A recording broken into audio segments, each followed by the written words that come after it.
Why I think I fight. Do I enjoy it? No. Do I enjoy training? No. Do I enjoy cutting weight? No. Am I nervous? Yes. Do I think to myself, what am I doing? Yes. Completely. Unfortunately, it's one of those things you're either born with or you're not. And the only way I can explain it to try and make it make any sense is that if I'm not doing something which is either extremely difficult or extremely stressful, I'm in a perpetual state of crippling boredom.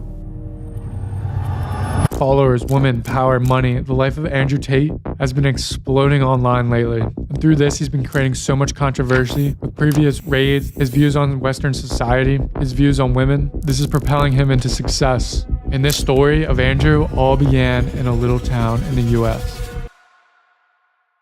December 1st, 1986, you breathe air for the first time. Born in the States in Washington, D.C., your African-American father, who is a retired professional wrestler and a retired Air Force sergeant, now plays professional chess to make money. Partying, hanging out with girls, and hustling people for money by playing chess.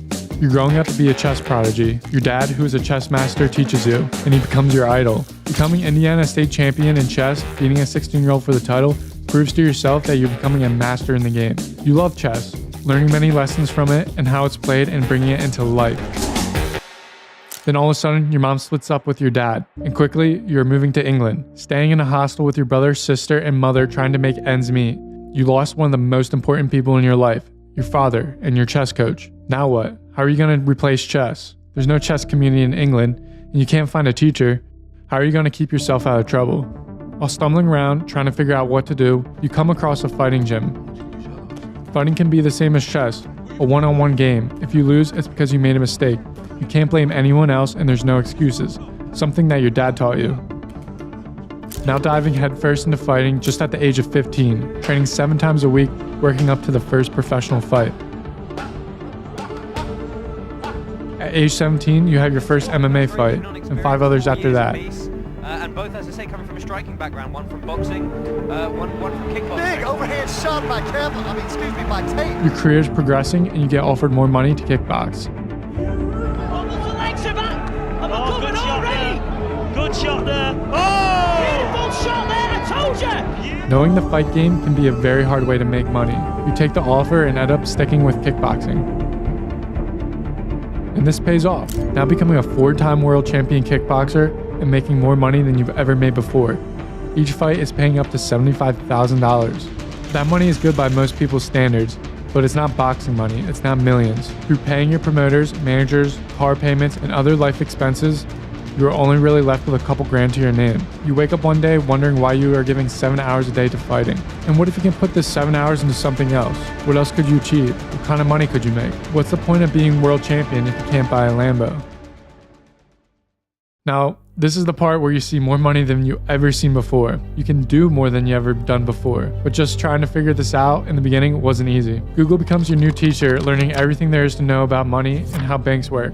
You begin to write down your assets and liabilities. The only asset you have from the years of fighting are your 6 girlfriends who all live in different parts of the world. Being a champion kickboxer might not get you a Lambo, but it has its perks, attracting women who think you are a champion of the world and who think you are rich. And it just so happens you are browsing the web and you noticed an ad in the corner of the website that says, "Talk to live girls now." Intrigued by this, you click on the link and all of a sudden everything makes sense. You had your aha moment. A webcam company is exactly what you're gonna do. But there's just one problem. All the girls you are dating do not know you're dating other women, but it doesn't matter. You call your 6 girlfriends and explain to them that you have a job for them and they all are going to come to live with you in London. 4 of them come and you sit them down and introduce them to each other, explaining that you've been with all of them and that you are starting a webcam business. Anyone who isn't with the idea can fly home. 2 of the women get up and leave, but the 2 who truly love you decide to stay. And that was the beginning of the webcam business. Many challenges were faced in the beginning. Training 2 girls on what to say to older men and how to gain more money out of them was just much harder than you thought. It came to the point where you had to sit behind a camera and type for the 2 girlfriends while they acted like they were typing on a fake keyboard. Working 16 hours a day and pulling up to 3 to 4 grand each day. The business now needs to expand and make more money. Although at this time making money on the internet was unheard of, but you're starting to see the potential of internet money and the webcam business. Quickly expanding your business up to 75 girls and bringing in your brother Tristan to help manage the business. having 4 different properties, accountants, staffs, other managers, and now making over $500,000 each month. Bringing yourself and your brother from a hostel in England to now seeing money that you've never seen before. Although, there's just one problem. Managing 75 girls proved to be hard. You realize motivating people and having them work for you is way harder than having a couple people who truly care about you and the group as a whole is much better. Deciding now to cut forces down into a small team of 8 girls and your brother. Making money became easier, less upkeep, and less of a headache. And when things were good, chilling with your girls, new cars, new money, and all of a sudden you hear a knock on your door at 3 a.m. Police come rushing into your apartment, searching the entire area, seizing $100,000 worth of laptops and equipment. You've just been arrested, taken to jail in England, and only to come find out that you've been charged with assault against one of your previous webcam girls. In fact, she was your best webcam girl, made you the most money, but unfortunately you had to fire her. She got too drunk one night, threw up all over the carpet. The next morning you told her to clean it up. She wouldn't clean it up, and she knew that she was irreplaceable and couldn't get fired. She made the most money. All the more reason to fire her though. Couldn't let someone set a bad example for everyone else, so you fired her. She wouldn't leave and started to fight. All you did was just pick her up and move her out of the house. And now 3 months later, you're sitting in jail and fighting a case that never happened. It finally took you 2 years to beat the case. With all that happened, you decided to get out of England due to the hell of their legal system, packing up all bags and moving to Romania. Life in Romania was not poisoned by Western society. Most people there still had traditional values, and there was no such thing as radical feminism. There also wasn't any unorganized crime. All the crime that happened was organized, through mob bosses. If you stayed in your lane and knew the right people, you were safe. And what you did, from your kickboxing days, you knew people who lived in Romania, they were connected, giving you connections to the Prime Minister and top people in society.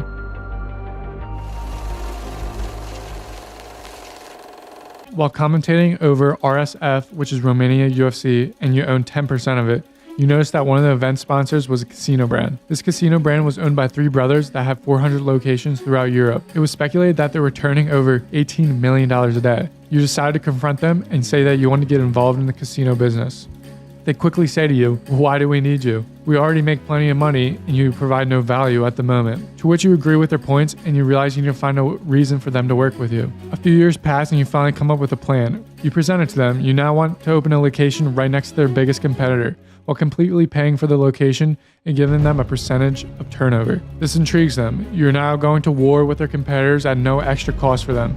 This is a deal they cannot refuse. 2 doors down from now your new casino, you notice a Starbucks with many people waiting in line. It strikes an idea. Quickly putting up a huge sign that says free coffee and hiring an attractive waitress to give out the coffee. All the guys who used to wait in your Starbucks line every day now come to your casino to get a free coffee from an attractive waitress and then spend their extra money in the casino. Bingo. You've just found a way to destroy your competitor and prove to the 3 brothers that you are the real deal. Now you open up 15 locations, buying a $2 million Bugatti Chiron. Life is better than it's have ever been before. And then all of a sudden, out of nowhere, the pandemic comes. People are thrown into chaos. The world is shutting down, along with Romania. You wanted to keep Romania open and even made a deal with the Prime Minister to keep the back doors of the casino open. That did not last long, as the government was receiving billions in funds for shutting down, basically a bribe to comply with the European Union. And quickly your casino business shuts down. And as that's happening, your rise to fame on social media is just about to blow up. Throughout your life, you have views distilled into you by your father on how the world works, how women work, how Western society is terrible for men.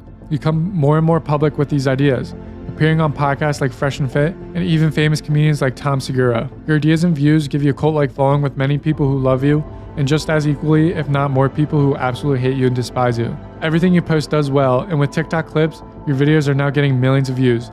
You understand the more controversial things you say, the more viewers you get on your videos. And that's when you have the genius marketing idea to blow your brand and your success to a whole new level once again, using your new course, Hustlers University. Anybody who signs up for the course now has the ability to become an affiliate marketer. How do you then tell them to market? Create an account on TikTok and post clips of me on there and have a link in your bio. This leads to a storm of people on TikTok creating accounts and posting clips. 100 accounts are created and thousands of videos are posted, many getting millions of views, bringing your fame to a new level.